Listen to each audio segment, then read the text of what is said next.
بشیر تو ہے کر لیا تو صغیر تو ہے کر لیا، یہ ممکن نہیں ہوتا، یہ قانون میں اس کی گنجائش نہیں ہے۔ تفتیشی افسر نے خود موقع پر جا کے نقشہ بنوانا ہوتا ہے، ظاہر نقشہ نویس سے ہی وہ بناتا ہے، ڈائریکٹ خود تو نہیں بنا سکتا، لیکن اپنی موجودگی میں سارا کچھ تیار کرواتا ہے، اسکیچ ہو یا کوئی بھی چیز ہو، گواہان کی موجودگی ہوتی ہے اور اسکیچ میکرز کے ساتھ اس نے بیٹھنا ہوتا ہے۔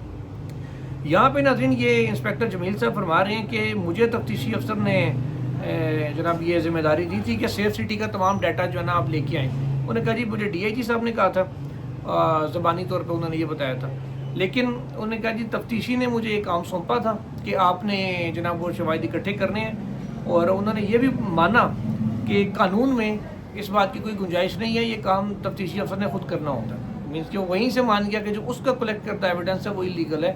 اس کے اوپر سپریم کورٹ کی ججمنٹس کے ہیں، آگے چل کے آپ کو بھی بتاؤں گا، پہلے پورا بیان سن لیں۔ پھر وہ کہتے ہیں جناب کہ میں سیف سٹی اتھارٹی سے میں نے ڈیٹا لے کے تفتیشی افسر کو دیا تھا، فائن ٹھیک ہے۔ پھر وہ آگے چل کے وہ کہتے ہیں سیف سٹی اتھارٹی میں کب گیا تھا، میں کس شخص سے ملا تھا، میں نے اپنے بیان میں یہ بات قطعاً نہیں بتائی، ذکر ہی نہیں کیا کہ میں شواہد اکٹھے کرنے گیا، سیف سٹی اتھارٹی میں گیا، میں کب گیا تھا، کس دن کس تاریخ کو، اپنے ایک ایک چیز بتانی ہوتی ہے اپنے بیان میں، اور پھر میں وہاں جا کے کس سے ملا، میں نے کس کو کیا بات کی، یا ریٹن دیا یا زبانی کہا، انہوں نے مجھے ڈیٹا پھر نکال کے دیا۔ وہ کہتے ہیں میں نے کچھ بھی اپنے بیان میں اس کا ذکر تک نہیں کیا۔ اچھا جو سی ڈی ان کو دی گئی تھی تیار کر کے، وہ کہتے ہیں وہ کب تیار کی تھی، کس نے تیار کی تھی، اور ان کے حوالے کب کی، مینس کہ یہ انسپیکٹر جمیل صاحب کو سی ڈی کب ملی تھی، انہوں نے اس کا بھی اپنے بیان میں کوئی ذکر نہیں کیا کہ مجھے ایک دن بعد انہوں نے دی، 2 دن بعد دی، اسی وقت نکال کے دے دی۔ تو یہ سارا ناظرین پورا میمو بنتا ہے، ریکوری میمو، اس کے اندر یہ ساری چیزیں شامل ہوتی ہیں کہ کون سا ایویڈنس آپ نے کب اکٹھا کیا تھا، روزنامچے میں پولیس ڈائری میں باقاعدہ انٹری ہوتی ہے، ایسا کوئی چیز انہوں نے اپنے بیان میں کہی نہیں کہ وہ ریکارڈ کا حصہ بنتی۔ پھر انہوں نے کہا کہ کن کیمراز کی مدد سے یہ ویڈیو حاصل کی گئی، یہ بھی انہوں نے نہیں بتایا۔ اچھا اس میں ایک آپ کو چیز بتاتا ہوں کہ سیف سٹی اتھارٹی کے جتنے بھی کیمراز لاہور میں، اسلام آباد میں، پنڈی میں جہاں بھی لگے ہوئے ہیں، ہر کیمرے کا ایک مخصوص نمبر الاٹ ہوتا ہے، کیمرہ نمبر 1 2 3 4 5 6 7 اس طریقے سے۔ اب کون سے کیمروں کی فوٹیج آپ نے مانگی ہے تو آپ نے بتانا ہوتا ہے، جس کو ریکوائرڈ ہوتی ہے کہ یار مجھے فلاں جگہ پہ فلاں کیمرے، اس ایریے کے جو کیمرے ہیں ان کے مجھے فوٹیج دیں۔ اب کیونکہ یہ ایویڈنس کے طور پہ استعمال ہونی ہوتی ہے سیف سٹی کی فوٹیج، تو ایویڈنس کے طور پہ اس کو لانے کے لیے آپ نے بتانا ہوتا ہے کہ فلاں کیمرے کی یہ فوٹیج ہے، فلاں جگہ کی ہے۔ وہ کہتے ہیں جی مجھے تو اس حوالے سے کوئی علم نہیں ہے کہ سیف سٹی نے جو مجھے فوٹیجز دی ہیں یہ کن کیمروں کی بنی ہوئی ہیں۔ اچھا یہ ساتھ کہ انہوں نے یہ بھی بتایا کہ الیکٹرانک ڈیٹا کا سرٹیفکیٹ بھی مجھے سیف سٹی اتھارٹی سے میں نے نہیں لیا، نہ انہوں نے مجھے دیا کہ ہم آپ کو فلاں الیکٹرانک ڈیٹا آپ کو پرووائڈ کر رہے ہیں، لہٰذا آپ یہ لے جائیں اور جا کے فلاں بندے کو دے دیں یا اپنی ضرورت کے مطابق اس کو استعمال کریں۔ انہوں نے کہا کہ جو سیف سٹی سے ڈیٹا لینے کا باقاعدہ پرمیشن ہوتی ہے، پرمیشن لیٹر ہوتا ہے جو آپ سیف سٹی اتھارٹی کو دیتے ہیں کہ جناب میں باقاعدہ مجھے ایک بااختیار بنایا گیا کہ میں آپ سے یہ ڈیٹا لے سکوں، فلاں تفتیش میں استعمال کرنا، پراپر طریقہ کار ہوتا ہے سرکاری۔ اور وہ کہتے ہیں جناب میں نے نہ تفتیشی افسر کے سامنے وہ رکھا اور نہ ہی وہ کہتے ہیں کہ میں عدالت میں اس کو اپنی گواہی کے دوران پیش کر سکا کہ یہ میں نے یہ پرمیشن تھی مجھے اس لیٹر کے تحت جو میں نے جا کے ڈیٹا وہاں پہ لیا۔ جب آپ نے ناظرین کوئی ایویڈنس کوئی بھی چیز ایک سے دوسری جگہ منتقل کرنی ہوتی ہے نا، تو پولیس رولز کے مطابق آپ نے روزنامچے میں انٹری کرنی ہوتی ہے اور روڈ سرٹیفکیٹ لینا ہوتا ہے کہ میں اس چیز کو، اس ایویڈنس کو یہاں سے وہاں لے کے جا رہا ہوں، یا میں نے وہاں سے یہاں اس کو تھانے میں لے کے آنا ہے تفتیش کے لیے، ایویڈنس کا کوئی بھی پیس ہو اس کے لیے روڈ سرٹیفکیٹ کی ضرورت ہوتی ہے۔ تو وہ انہوں نے کہا جی روڈ سرٹیفکیٹ تو لازمی ہوتا ہے، اور اس ساری معاملے کا نہ روزنامچے میں کوئی اندراج ہے نہ ہی کوئی روڈ سرٹیفکیٹ صاحب کے پاس تھا جو ڈیٹا لے کے آئے تھے۔ اچھا آگے چھوٹا سا ایک بیان ہے محمد اشرف ASI کا PW35 ہے، یہ پروسیکیوشن وٹنس نمبر 35۔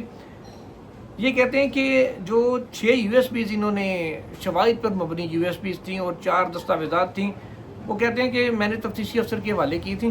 انہوں نے اپنے بیان میں یہ نہیں بتایا کہ یہ چیزیں ان کو کب ملی تھیں، کس نے حوالے کی تھیں اور کس نے کہا تھا جناب یہ پکڑو تے جا کے تفتیشی کو پڑھاؤ جا کے، یہ بات قطعاً انہوں نے اپنے بیان میں ذکر تک نہیں کیا۔ حالانکہ آپ گواہ ہیں، آپ نے بتانا نا کہ بھائی مجھے XYZ نے یہ چیز دی تھی، کہا تھا بھائی یہ تفتیشی کو دے رہی ہیں اس کے کام آئے گی، پولیس والے نے دی، کسی عام شہری نے دی، کسی اور گورنمنٹ افسر نے دی، کس نے دی، کوئی ذکر سرے سے موجود نہیں ہے۔ یہ گھر بیٹھے تھے تو بچوں نے لا کے دے دی کہ ابا یہ لے لو جا کے تفتیشی کام آئے گی، کوئی ذکر انہوں نے نہیں کیا اپنے بیان کے اندر۔ اب آتے ہیں ناظرین پنچ لائن پہ۔ یہ ہیں محترم نصر احمد صاحب جو اس وقت ایس ایچ او ہیں تھانہ سرور روڈ کے. یہ پروسیکیوشن وٹنس نمبر 39 ہیں. ان کا بیان ناظرین سب سے زیادہ انٹرسٹنگ ہے, سب سے زیادہ انٹرسٹنگ بیان ان کا. انہوں نے سیکشن 161 کے تحت جو ایک بیان ہوتا ہے دفعہ 161 کا, وہ ایک بیان ہوتا ہے, ان کا ایک نہیں ہوا. ویسے کئی لوگوں کے زیادہ ہوئے ہیں, یہ ان میں سے ایک ہیں جن کے ایک سے زیادہ بیانات ریکارڈ کیے گئے ہیں. اچھا, انہوں نے پہلا بیان اپنا 10 مئی کو دیا تھا, جس میں انہوں نے بتایا کہ 3 بجے وہ گرجا چوک میں موجود تھے اور 4:30 بجے ان کو اطلاع ملی کہ مظاہرین جو ہے وہ آ رہے ہیں, اس جانب آ رہے ہیں اور احتجاج کر رہے ہیں. پھر انہوں نے 23 جون کو دوسرا 161 کا بیان دیا, جس میں انہوں نے کہا کہ مجھے سوشل میڈیا کی ویڈیو سے کچھ ایسی اطلاعات ملی تھیں. اب آگے چل کے دیکھیے کہ یہ صاحب کہتے کیا ہے سوشل میڈیا کے حوالے سے. پھر وہ مزے کی بات یہ ہے کہ جو انہوں نے پہلا بیان موقع پہ جب وہ تھے موجود تھے, انہوں نے سارا کچھ اپنی آنکھوں سے دیکھا, دیکھتے جا کے انہوں نے اپنا اسٹیٹمنٹ ریکارڈ کرایا تفتیشی افسر کو. اچھا, جو موقع پہ وہ دیکھ کے بیان دے رہے ہیں وہ سنیں. وہ کہتے ہیں میں نے اپنے ابتدائی بیان میں کسی ملزم کا ذکر تک نہ کیا, نہ میں نے کسی کا نام لیا, اور نہ یہ بتایا کہ کس بندے نے کیا کردار ادا کیا, کون ڈنڈے مار رہا تھا, کون آگ لگا رہا تھا, کوئی توڑ پھوڑ کر رہا تھا, کوئی کیا کر رہا تھا. صرف سنتے جائیں. پہلی بات تو عموماً بندے کے منہ سے فوری طور پہ سچ ہی نکل آتی ہے نا موقع پہ جو ہوتی ہے. اب وہ کہہ رہے ہیں میں نے اچھا اپنے پہلا جو ان کا بیان تھا 10 مئی کو, جس میں وہ 9 مئی کے واقعات بیان کریں, کہتے ہیں میں نے اپنے بیان میں کوئی ذکر نہیں ایسا کیا تھا کہ مظاہرین پتھراؤ کر رہے تھے یا سرکاری گاڑیوں کو انہوں نے توڑا تھا. کہتے ہیں میں نے اپنے بیان میں ایسا کوئی ذکر ہی نہیں کیا تھا. نہ انہوں نے یہ بتایا کہ جی ان کے مظاہرین کے پتھراؤ سے, ان کے تشدد سے, ان کے ڈنڈے مارنے سے کوئی پولیس اہلکار زخمی ہوا تھا. البتہ وہ کہتے ہیں یہ سب کچھ میں نے جو 23 جون کو 9 مئی کے کہہ لیں کہ کوئی 10 اور 15 1.5 ماہ بعد کہتے ہیں جو میں نے بیان ریکارڈ کروایا, اس کے اندر میں نے ساری باتیں کہی تھیں. مطلب جب تازہ انسان کو یاد ہوتا ہے کہ میں نے کس کو کیا کرتے دیکھا تھا, اس وقت ان صاحب کو کچھ بھی نہیں یاد تھا, انہوں نے کچھ بھی نہیں بتایا تھا. 1.5 مہینے بعد ان کو یاد آ رہا ہے کہ ہاں جی یہ سارا کچھ ہوا تھا. اچھا, اس کے بعد وہ آگے چل کے کہتے ہیں موقع پر پہنچنے کا جو غلط وقت ہے نا میں نے لکھوایا تھا, اور ساتھ ہی وہ یہ کہتے ہیں کہ میں نے مظاہرین کے نہ نعرے لگانے کا ذکر کیا کہ جناب مظاہرین آئے تھے وہاں پہ مظاہرہ اور وہ نعرے بازی کر رہے تھے, نہ وہ کہتے ہیں کہ میں نے ان کی جانب سے مظاہرین کی جانب سے پولیس کے اوپر کسی قسم کے حملے کا ذکر اپنے پہلے بیان میں کیا تھا. اور ساتھ وہ یہ بھی کہتے ہیں کہ میں نے اپنے پہلے بیان میں کسی کے مسلح ہونے کا یا ڈنڈا بردار ہونے کا بھی ذکر نہیں کیا تھا. سنتے جائیں خالی کہ یہ صاحب مطلب یہ کتنا بڑا ایویڈنس ہے لوگوں کا. وہ اتنا پکے کیس میں ثبوت دے رہے ہیں کہ جناب نہ ان کو کوئی وہاں ڈنڈے والا نظر آیا, نہ کوئی پتھر والا نظر آیا, نہ مظاہرین نے نعرے لگائے, نہ پولیس نے حملہ کیا. انہوں نے ایسی کوئی بات بتائی نہیں اپنے ابتدائی بیان میں. 1.5 مہینے بعد ان کو یاد ہے کہ سارا کچھ ہوا تھا, میں تو بھول گیا سی. اچھا, اور 11 جولائی کو اور 12 دسمبر کو 2023 کی یہ بات ہو رہی ہے. وہ کہتے ہیں 2 دفعہ شناخت پریڈ ہوئی ہے, 2 شناخت پریڈوں کا میں حصہ رہا ہوں. اور اعجاز چودھری صاحب کو کہتے ہیں میں نے دونوں شناخت پریڈوں میں شناخت نہیں کیا کہ ہاں جی یہ بندہ بھی وہاں موجود تھا اور یہ وہاں پہ توڑ پھوڑ کر رہا تھا یا لوگوں کو اشتعال دلا رہا تھا یا نعرے بازی کر رہا تھا یا کیا کر رہا تھا. 1.5 مہینے بعد اس کو یاد آتا ہے کہ توڑ پھوڑ سارا کچھ ہوا. لیکن اس کے بھی 1 مہینے بعد بھی, ان کے 2.5 مہینے بعد پہلی شناخت پریڈ ہوتی ہے اور تقریباً 6-7 مہینے بعد دوسری شناخت پریڈ ہوتی ہے جیل میں. دونوں میں وہ اعجاز چودھری کو نہیں پہچانتا کہ ہاں جی یہ بندہ وہاں موقع پہ موجود تھا کہ نہیں.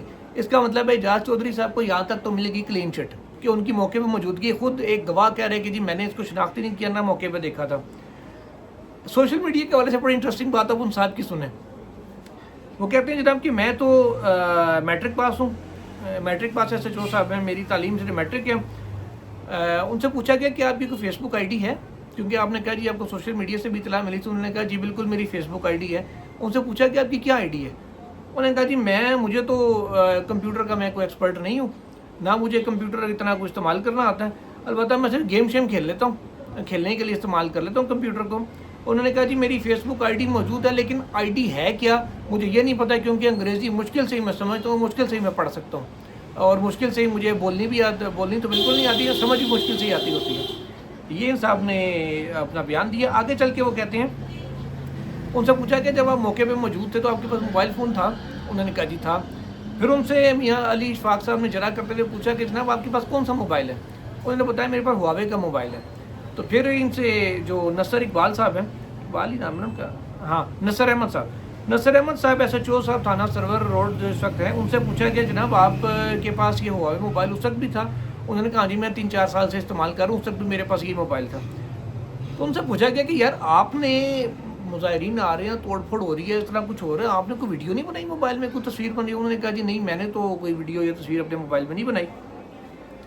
تو انہوں نے کہا کہ میں نے جو سوشل میڈیا ہے اس پر نہ ہی میں نے ویڈیوز ایسی کوئی اس سے دیکھی ہیں, اس میں کوئی بنائی, نہ میں نے عدالت میں کوئی ویڈیو ایسی دی اپنی بنائی ہوئی یا سوشل میڈیا کی سے اٹھائی ہوئی, نہ ہی میں نے تفتیشی افسر کو ایسی کوئی ویڈیو دی.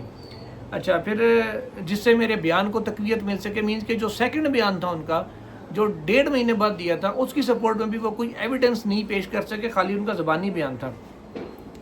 انہوں نے کہا کہ میں نے اپنے بیان میں یہ بھی نہیں بتایا تھا کہ میں نے کب, کہاں اور کیسے کسی سیاسی لیڈران کی تقریر سنی تھی. مینس کہ جو تقریریں کہتے ہیں وہاں کرتے رہے اور سارا کچھ ہوتا رہا, تو وہ کہتے ہیں کہ کسی کو بھی میں نے تقریر سنی ہی نہیں, نہ میں نے یہ بتایا کہ میں نے کب تقریر سنی, کس کی سنی. سب سے آخری بات جو اس بیان کی ہے نا, سب سے مزے کی, جس کے بعد میں ویڈیو اینڈ کروں گا, اس پہ انہوں نے کہا کہ میں نے اپنے بیانات میں اعجاز چودھری, عمر سرفراز چیمہ اور میاں محمود الرشید کہ ان کی موجودگی کا, ان کے وہاں ہونے کا, ان کے کسی کردار کا میں نے کوئی ذکر نہیں کیا. اب وہ صاحب جو ہم مان لیتے ہیں کہ موقع پہ موجود تھے, کھڑے ہوئے تھے, اپنی آنکھوں کے سامنے سارا کچھ ہوتا دیکھ رہے تھے, انہوں نے نہ صرف 2 شناخت پریڈوں میں اعجاز چودھری کو شناخت نہیں کیا, بلکہ ان کو کہیں بھی عمر سرفراز چیمہ اور میاں محمود الرشید بھی نظر نہیں آئے. اب ناظرین سوال صرف یہ, جو چند چیزیں میں نے آپ کے سامنے رکھی ہیں, صرف 4 گواہوں کے بیانات آپ کے سامنے رکھے ہیں, جو جرح ہوئی وہ آپ کے سامنے رکھی ہے. مجھے صرف ایک بات بتائیں, ان جرح کے بعد بھی, اس ایویڈنس کے سامنے آنے کے بعد بھی, اگر آج بھی اعجاز چودھری صاحب, میاں محمود الرشید صاحب اور عمر سرفراز چیمہ صاحب جیل میں ہیں, ان کی ضمانتیں نہیں ہو رہی, تو پھر آپ اس نظام انصاف کے اوپر انا للہ پڑھ لیں. اسی ایم نہیں 140ویں نمبر دے آڑے دوالے پہنچے ہوئے, پتہ نہیں, شاید ہمیں تو ان کو نکال کے لسٹ سے باہر پھینک دینا چاہیے اگر اس قسم کے ہم نے کام کرنے ہیں تو, کیونکہ اب فیصلوں کی گھڑیاں قریب آ چکی ہیں. تو اس لیے میں نے سوچا کہ 9 مئی کے اوپر یہ پوری ایک سیریز چل رہی ہے, تو جو ایویڈنس, جو چیزیں سامنے آ رہی ہیں آپ کے سامنے لاؤں. اور کل منڈے ہے, کل کچھ مزید جو ریکارڈ میرے پاس آیا ہے اس میں سے کچھ گواہان کے بیانات اور کچھ جرح کی ایسی نکات نکال کے آپ کے سامنے لاؤں گا, جو 3 دن سے میں آپ کے سامنے کر رہا ہوں. 3 ویڈیوز میں کر چکا ہوں, انشاءاللہ 4تھی ویڈیو بھی اس کے اوپر آئے گی, ہو سکتا ہے کہ 5ویں ویڈیو بھی آئے. چیزیں آپ کے سامنے لاتے رہیں گے, حقائق آپ کو بتاتے رہیں گے. باقی فیصلہ عدالتوں نے کرنا ہے. اور ستم ظریفی اس بات کی ہے کہ پاکستان تحریک انصاف, جس کو یہ ساری چیزیں ہائی لائٹ کرنی چاہیے تھیں, بطور صحافی ہم تو اپنا کام کر رہے ہیں, ہمارا کام صرف خبر دینا ہے, ہم خبر دے رہے ہیں. ان عدالتی ریکارڈ کو سامنے کس طریقے سے لایا جانا چاہیے, میڈیا میں لائیں, پبلک کے سامنے لائیں, اس کو وائرل کریں, تاکہ کورٹس کے اوپر بھی پریشر آئے کہ اس ایویڈنس کی, ناقص ایویڈنس کی بیس پہ سزا نہ دے سکیں, اور اگر دیں بھی تو پبلک کا پتہ ہو کہ اس میں تو ایسی گنجائش نہیں تھی. اعلیٰ عدلیت تک بھی یہ بات پہنچی ہوئی ہو کہ شواہد نہیں ہے لیکن سزا ہو گئی, تاکہ سزائیں اوپر آ کے معطل ہونے میں, ختم ہونے میں آسانی ہو. یہ پی ٹی آئی کی ناکامی ہے, وہ صرف اور صرف سینیٹ الیکشن میں اپنی سیٹوں پہ, اپنے عہدوں کے چکر میں لگے ہوئے ہیں, اصل چیز کی طرف ان کا دھیان نہیں ہے. اجازت دیجیے, اللہ حافظ.